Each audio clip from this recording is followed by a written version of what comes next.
Yeah. Now, I don't know what year the Richardson Highway got paved, but when you first started Homestead, was that paved? Was that a paved road when you drove there? No, no. We were going through the woods. Mm-hmm. Flat road, the only road we know of fresh. And that's why we changed Homestead, because it come up flat road to close by. When it wasn't down the slough, but so we had to leave our cars sometimes like half a mile to get to them. We couldn't get to the woods. You had to get through it. You get stuck, you just die. So we had to walk it out. Yeah. You had to carry our water drink for that far.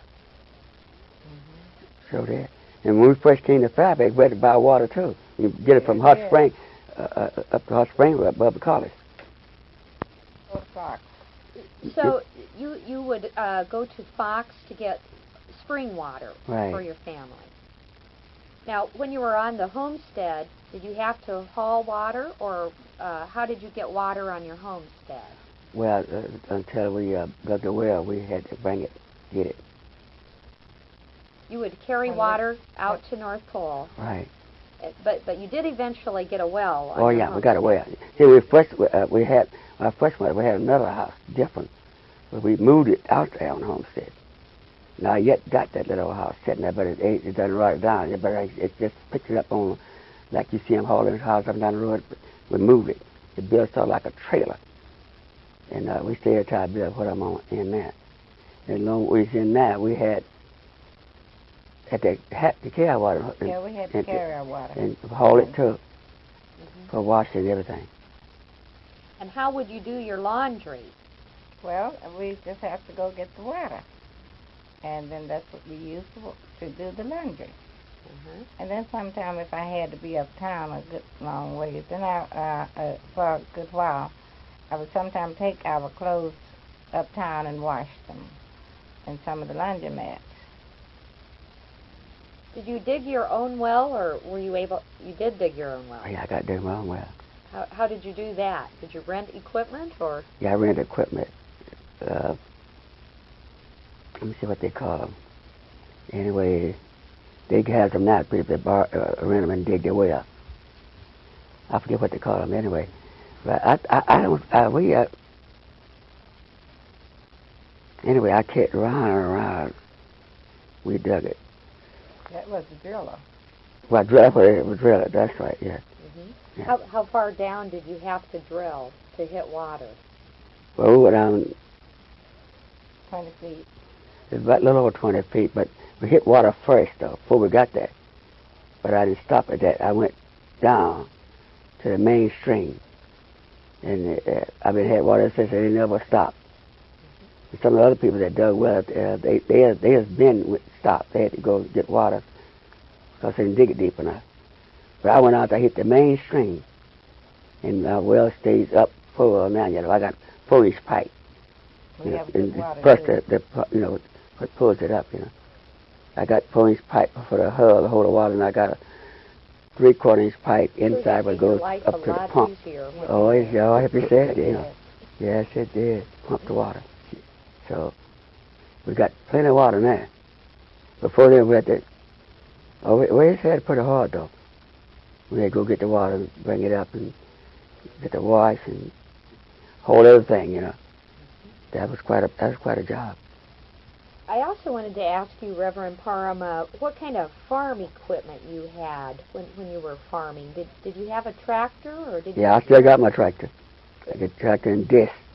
How did you come to find a tractor in Fairbanks, or did you have to bring it up to Alaska, or did somebody have one? They actually had a 3 mile. I guess we just came about right there for Mr. Polk store back up just before you go, when you go across the track, going down Baton Rouge, right to the left there. And right to the right, you see all that junk used to be out there. Well, at that time, they were throwing away a lot of stuff. If I'd have had a bin, I was still up here, I could have got enough longer to build me a house and sell a house, because they throw brand new stuff away. Everything.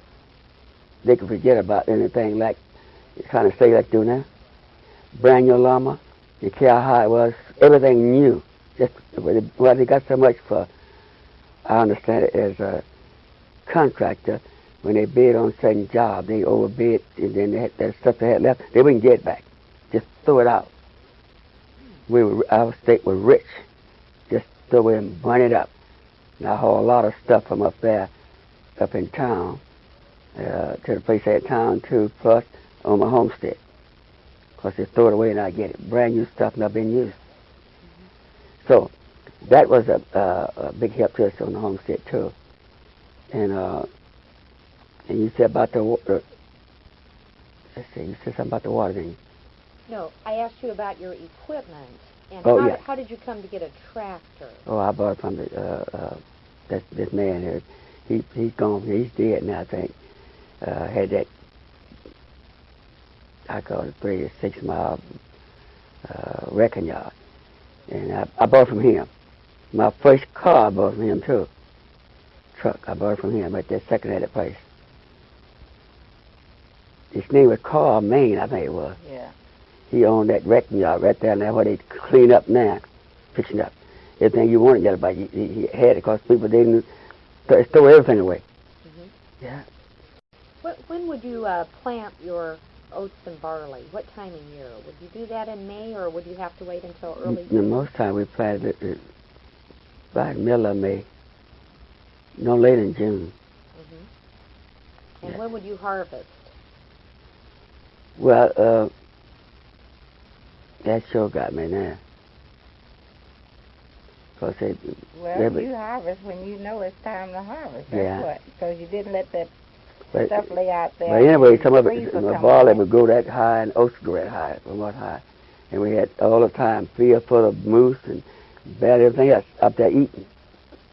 Oats and barley. Right. Yeah, mooses and all. Yeah, that's what they ate. The barley is something like that good food, you know. Yeah.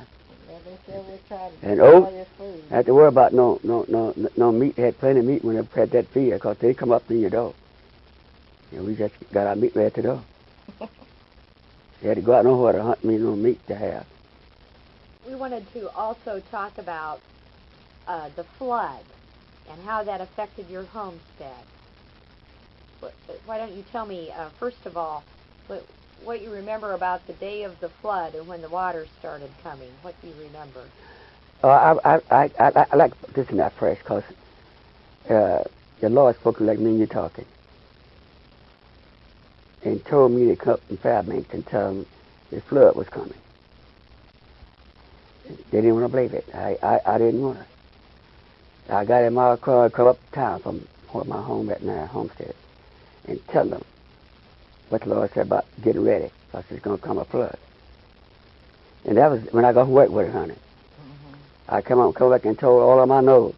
And you know what? About 12 o'clock, that water's about 3-4 feet deep around my house. At the dog woke us up, barking, that flood was raising up. He was chained out there. We had him this and tied. In the water, that's what made him start howling. Yeah. And then water went to rising, and I done already told a lot of them about it up here. And some of them didn't believe it. I tell you, I'm just telling what the Lord said. I didn't believe it, and I did believe it. But I know the Lord said, tell them. So I got in my car and come back and told, I went all in Fairbanks, told everybody I know. The Lord said a flood coming. Did anybody believe you? Do you think anybody yes, some of them did. Some of them did. Mm-hmm. Yeah, some of them told me they did. Yeah. And others said, there's no flood coming. Mm-hmm. They didn't believe you. Yeah, that's right. That's right. I told them, I said, you just said, the Lord said it. That's all I can say. Now, what happened to your family when the water started rising? What did you do? We got up, and I was thinking about how we got there, where they was,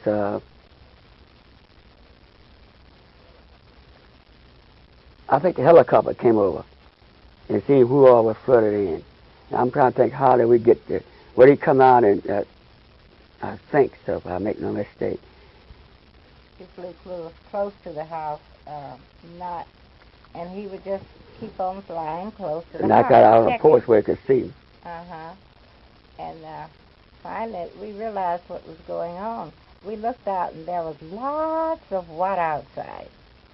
So then we began to get pretty scared. And Well, he got a little close, then he came down kind of about where the window was. And my husband, and he let down his thing for us to get in, and we were scared to get in. And he told them, so you have to bring back a boat.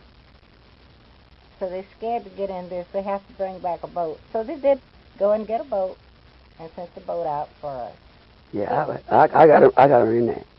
You went on the helicopter. Right. Now, what did he lower? Was it like a belt or a strap no, or a bucket? No, it's the what they let down with people in, you know, and pick up stuff. Like a bucket or a right. scoop? Yeah, a bucket, like a basket in a way. A basket. Right. So you were brave enough to get in that. And I sure was. We went on up. Uh-huh. And the so boat came back and got Mr. Parham and the girls and the dogs? Yeah. Well, the dog got drowned, too. Oh, did they? Oh, yeah. Some of them did. Now, you also not all of them, but some of them did, I think. You also told me you lost some of your other animals. Oh, yeah. I lost my hogs and lost my goats. And I lost chickens, and I don't know how many rabbits I had, but, you know, I had 10 rabbits. And so where were you taken? Where did you stay while there was so much water? Well, we all had to go up here in the Hunter school. Everybody, rich and the poor. Everybody got together. And they sent food from the stateside to feed us, and food which we were really getting low. Wasn't no food in. I won't forget that. Everybody had to stay in that hotel. That's the only place I had to get. That school, it wasn't a hotel. Well, I mean, yeah. Otherwise, it was no other place for us to stay. Water's up high. And the army truck was coming from the base, had the motor and everything, because just going through the water, motor up on the water, just up on the seat of the mail, hauling people, hauling food and everything. That's the way it was. Now, how many days was it before you could return to your homestead? At least a week, yeah. So for a week you were just staying in this temporary shelter? That's why I stayed in the school, right. Hunter school. Not Hunter school, it's that big school. Well, right next. It was Hunter school then. Well, anyway, it's right that just across from Market Basket there. Not Market Basket, Savannah, what? Anyway, a big building there. Where they had the bakery?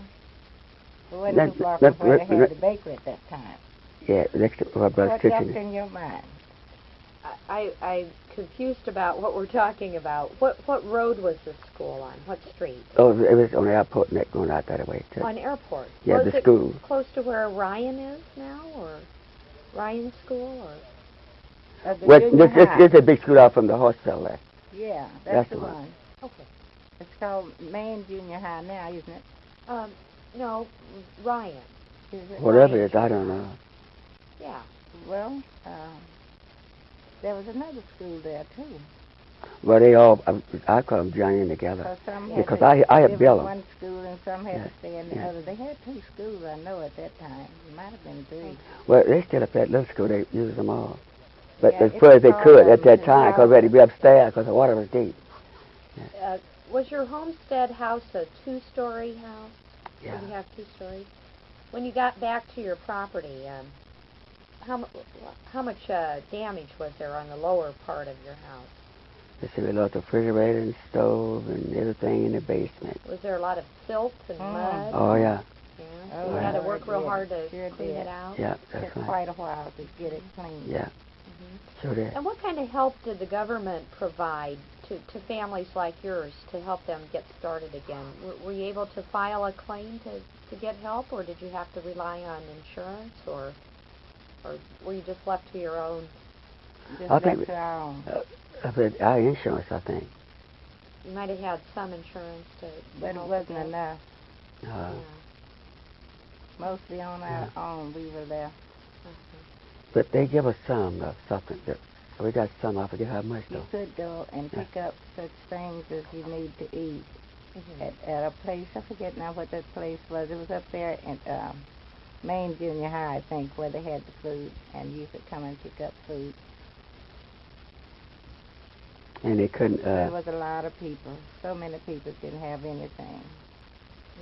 Were you living here then? No. You heard about it, though, didn't you? Where were you living?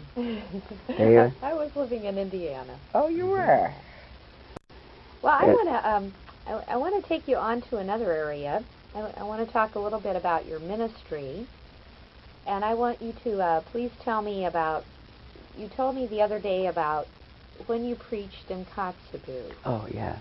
And tell me how you came to go up there, and would you describe what the village was like when you got there? Mm-hmm. Well, the reason I went up there is because of,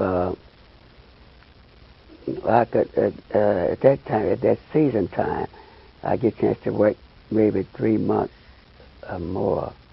I think that's the reason I went up there. And I up there, and I was working, and I came. We got to eating supper one night. I came back down to the village where they bring up food from the state side for the native people to have food. And they had to come up in the summertime when the ice melted. And I was having to be in there. We was down in the village, and one of the evangelist men came by and said to me, he said, the Lord said for you to preach tonight. And I had never seen him before. I said, no, not me. He said, yes, the Lord said it. I said, who, me? He said, yeah. His wife said, I believe it. He said, the Lord said it. So, he had never seen me before. My first time seeing him. I said, well, I said, if the Lord said, I guess I have to. And I just left and just turned right around, went on and got the to leave anyway. And he said, go back to the village in the truck. And I went back to the village and got my clothes on and come back up there. And they was before we started service. And me and him and his wife got talking. And some of the natives, but they was talking to them. And he was saying that the Lord said for you to preach tonight. He said, I want you to preach. And I said, all right. And so I surrendered. And I don't think I got to preach. I don't think I just forgot about who I was and where I was and where I was at. And when I got through preaching, at least I know at least 5 had got filled with the Holy Ghost, and I think about 15 got saved that same night. And that's when I give up. And I come on back to Fairbanks, and I've been preaching ever since. And the Lord spoke to me and told me what to do, told me to build a church. And the Lord didn't want to believe that. My wife, she didn't want to believe it. Said, you sure? Kept on asking me, you sure, Lord? So I said, yeah, because we're getting ready to go back to Stockton, California.